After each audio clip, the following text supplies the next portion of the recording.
Jadi puisi ini bukan sebagai reaksi dari teman saya penyair Taufik Ismail. Kemudian mereka ditembak mati di tepi pantai sesudah berhari sambil menerima bisikan. Sakitnya sebentar saja. Mereka menyanyi sampai suaranya dihentikan peluru serdadu. Yang dihidupi hasil petani yang ditembak mati. Sebagai penyintas yang 10 tahun ditahan, ya, saya ditahan 10 tahun 66 sampai 76 di Salemba dan di Tangerang. Istilah pembasmian sangat tepat digunakan untuk menerangkan kekerasan yang dilakukan oleh Orde Baru yang dipimpin oleh Jenderal Soeharto, militer dan Golkar. Tetapi di pihak lain, peneguhan melalui berbagai macam fitnah di media massa dan peraturan bahwa komunisme adalah ideologi sesat, anggota-anggotanya adalah pembunuh keji, tidak bermoral, tidak beragama, menghalalkan semua cara untuk mencapai tujuan dan tidak berhak hidup di Indonesia. Oleh karena itu, dengan rendah hati saya berharap pihak-pihak yang punya kapasitas dalam menyelesaikan tragedi ini dengan lapang dada bersedia melakukan klarifikasi dan pengakuan atas apa yang terjadi pada pagi buta tanggal 1 Oktober 1965 di Lubang Buaya dan pada hari-hari berikutnya. Misalnya saya sendiri memang masih sering diganggu mimpi buruk, merasa kembali di penjara atau diinterogasi dan disiksa. Benarkah terjadi tarian harum bunga? Benarkah terjadi pencokelan mata jenazah jenderal, mutilasi, kemaluan pada jenazah? Terima kasih atas kesempatan yang diberikan kepada saya, terutama saya sampaikan kepada panitia yang sebagian dari pihak negara yang selama ini susah saya peroleh kesempatan seperti ini. Ini adalah kesempatan yang kedua yang diberikan oleh negara kepada saya untuk menyampaikan pikiran-pikiran saya, untuk menyampaikan gagasan-gagasan saya. Tahun yang lalu, negara melalui Departemen Kebudayaan memberikan kepada saya untuk menjadi salah satu anggota delegasi ke Frankfurt Book Fair selama 1 bulan di Jerman.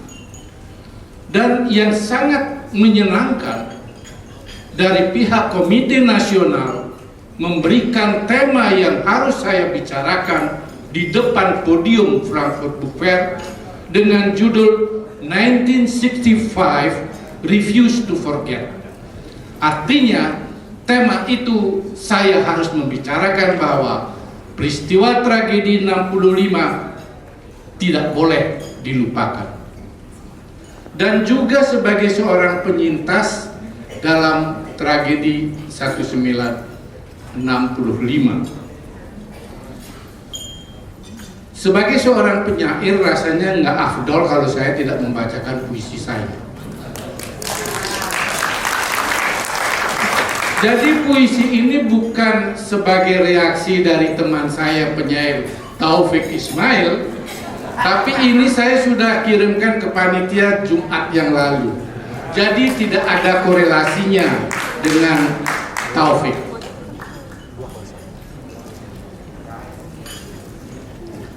Cerita pendeta Yeti. Pandangnya menerawang jauh, seolah meniti jalan setapak ke masa kecilnya. Menyeberangi laut kembali ke kampung di Sumba, bola matanya berkaca-kaca sebelum bercerita.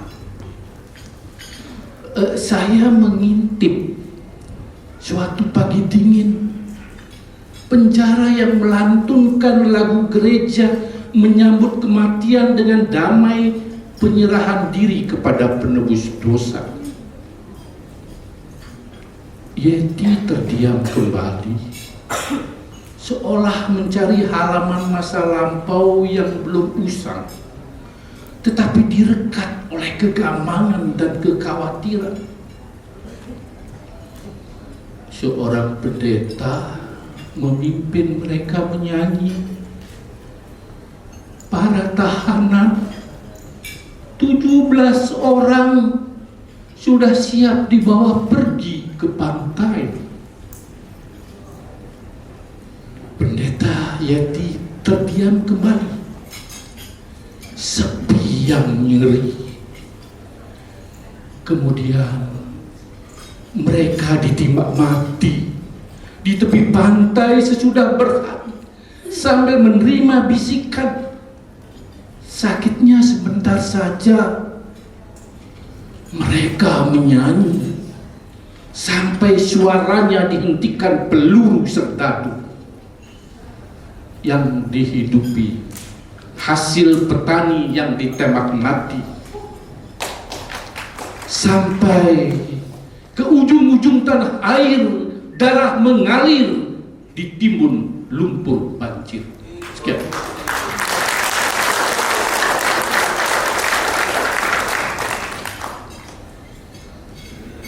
Saya ulangi lagi bahwa saya adalah korban perang dingin. Ini sudah makalahnya, bukan puisi lagi. Ya.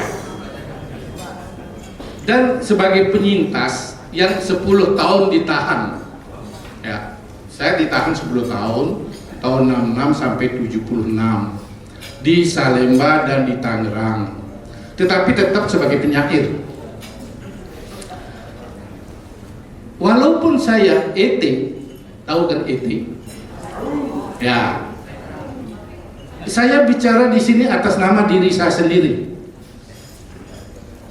Sebagai seorang sastrawan yang berniat menyumbangkan gagasan untuk menyembuhkan luka-luka bangsa, bagi saya simposium ini adalah salah satu langkah awal untuk mendorong pemerintah dan komponen bangsa lainnya membuat solusi yang berkeadilan. Sejarah adalah ruang belajar untuk penyembuhan luka-luka bangsa. Kerangka acuan di dalam simposium ini telah menguraikan dengan jelas apa yang terjadi 50 tahun yang lalu dan pada hari-hari berikutnya di negeri kita ini. Saya menggunakan istilah pembasmian, artinya terjadi pembasmian 50 tahun yang lalu, dengan pengertian bahwa pembasmian adalah pembunuhan massal dan niat untuk membunuh secara massal dengan menciptakan kondisi kehidupan yang dapat mengakibatkan kematian dan pemusnahan kelompok serta ideologi tertentu. Ini saya kutip dari buku Menemukan Kembali Indonesia yang diterbitkan oleh KKPK pada tahun 2014. Istilah pembasmian sangat tepat digunakan untuk menerangkan kekerasan yang dilakukan oleh Orde Baru yang dipimpin oleh Jenderal Soeharto, militer dan Golkar. Terjalinlah proses dehumanisasi dan pembisuan di satu pihak, tetapi di pihak lain peneguhan melalui berbagai macam fitnah di media massa dan peraturan bahwa komunisme adalah ideologi sesat. Anggota-anggotanya adalah pembunuh keji, tidak bermoral, tidak beragama. menghalalkan semua cara untuk mencapai tujuan, dan tidak berhak hidup di Indonesia. Propaganda ini berdampak pada pemahaman bahwa membunuh orang komunis adalah halal, dibenarkan oleh agama dan hukum, dan para pembunuh yang didukung oleh aparat negara adalah penyelamat bangsa, pahlawan yang patut dihormati dan diberi penghargaan. Saya kira sudah semua melihat film Senyap. Media luar negeri hampir tidak punya perhatian terhadap situasi ini, sehingga pemberitaannya sangat kecil dan tidak menarik, sebab pembunuhan tersebut adalah realisasi dari upaya penghancuran musuhnya, perebutan aset ekonomi dan akses ekonomi dari negara Indonesia yang pada waktu itu cenderung mengarah kepada sosialisme, terutama ke negeri Tiongkok. Banyak informasi yang menyatakan bahwa keterlibatan negara-negara kapitalis di dalam pemasmian ini sangat besar. Silakan membaca buku 1965 Indonesia dan Dunia, editornya ada di sebelah saya. Oleh karena itu, tanggung jawab terhadap pembasmian ini tidak hanya berada di pundak pemerintah Indonesia atau negara Indonesia, tetapi juga di pundak negara-negara pendukung dan sekutunya. Sayangnya sampai saat sekarang tidak pernah ada pengakuan yang dilakukan oleh negara-negara tersebut. Para seniman, budayawan, intelektual, akademisi, aktivis kemasyarakatan telah pula menggunakan kemahirannya berkarya untuk mengungkapkan berlangsungnya kekejaman dan pembasmian tersebut, mendorong pemerintah melakukan klarifikasi dan mengajak masyarakat dan pemerintah untuk menumbuhkan budaya politik baru. Budaya politik baru yang saya maksudkan adalah merubah cara berpikir dan paradigma di dalam menyelesaikan konflik yang tidak lagi menggunakan cara-cara kekerasan. Budaya politik yang baru adalah pengakuan terhadap hakikat setara di dalam berbeda. Kita tidak bisa mengharapkan setara di dalam berbeda pada semua aspek kehidupan sekaligus.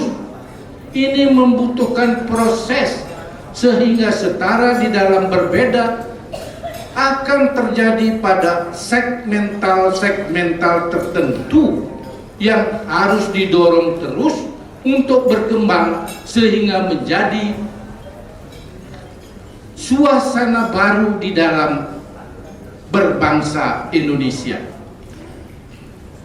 Saya meyakini bahwa untuk membangun masa depan yang lebih baik harus juga menyadari bahwa kekerasan, diskriminasi, stigmatisasi adalah akar kemiskinan dan penghambat terwujudnya demokratisasi.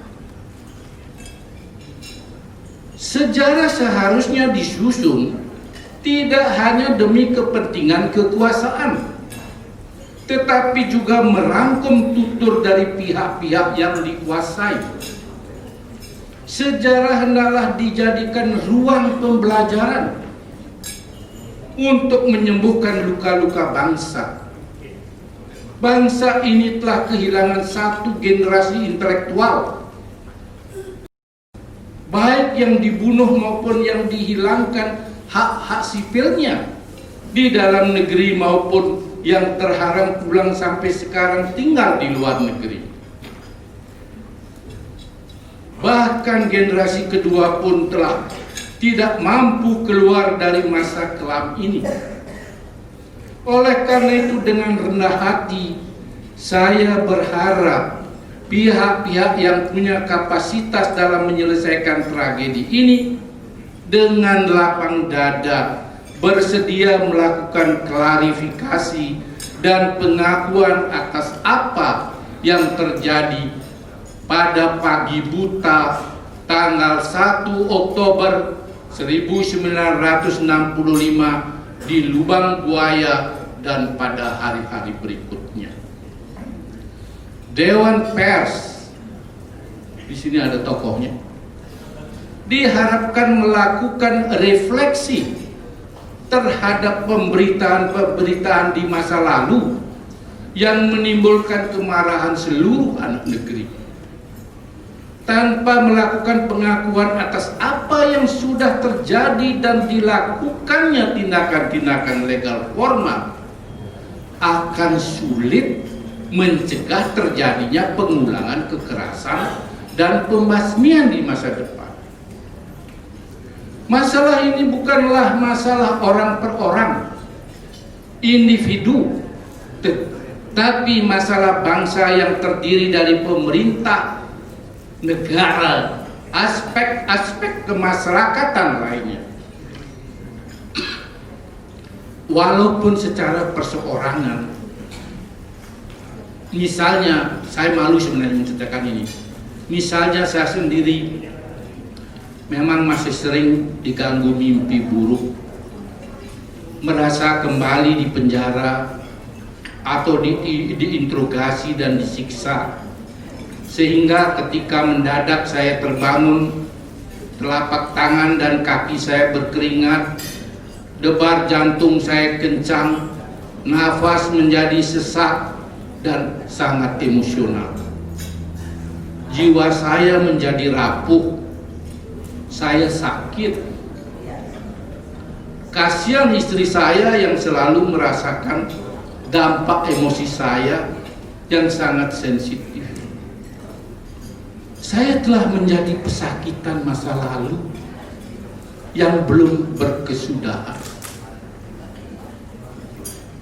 Setelah saya menyadari bahwa tidak mudah mengharapkan penyembuhan terhadap luka-luka bangsa ini, dan negara-negara yang bertanggung jawab terhadap pembasmian itu memalingkan memuka ketika diajak bicara, saya sebagai korban sejak awal sudah memberdayakan diri, memanfaatkan berbagai kemampuan yang saya punyai agar bisa berdiri tegak sambil merubah kesakitan menjadi kekuatan.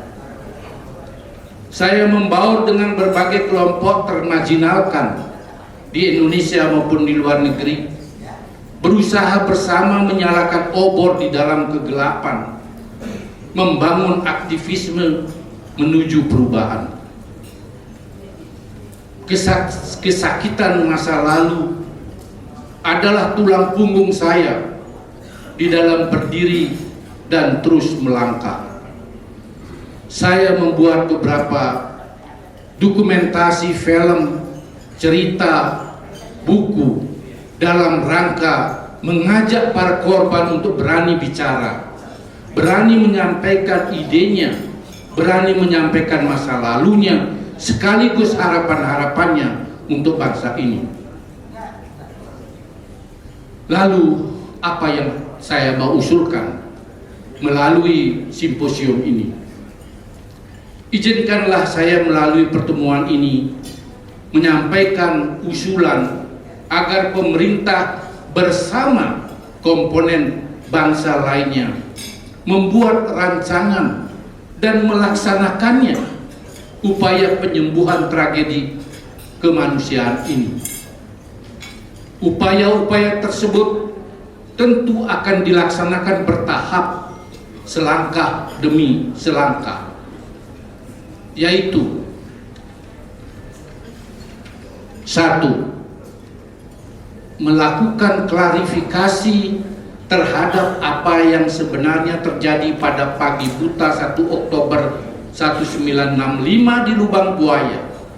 Benarkah terjadi tarian harum bunga? Benarkah terjadi pencokelan mata jenazah jenderal, mutilasi, kemaluan pada jenazah? Kedua, negara melakukan pengakuan terhadap terjadinya kekerasan masa lalu dan mencabut peraturan-peraturan yang diskriminatif menyangkut monitoring, pembinaan, dan pembinasaan para ekstapor. Melakukan pernyataan penyesalan kepada bangsa Indonesia dalam proses penyembuhan. Menyelenggarakan rehabilitasi kepada semua orang yang dimarginalkan. Jadi bukan hanya kepada ET atau XET, tapi kepada semua orang yang dimarginalkan. Kemudian yang kelima, menyelenggarakan pengadilan bagi yang diduga bersalah dalam proses penyembuhan luka bangsa dan proses pembelajaran. Jadi ini penting dalam proses pembelajaran dan penyembuhan. Jadi bukan punishment, pengiriman ke penjara dan lain sebagainya. Bukan itu tujuannya. Ya. Jadi kebijakan yang dilandasi oleh niat baik dapat meliputi aspek-aspek politis, yudisial, dan kultural dalam rangka pembangunan bangsa. Semoga gagasan ini setidaknya menjadi sebutir pasir di pantai. Terima kasih.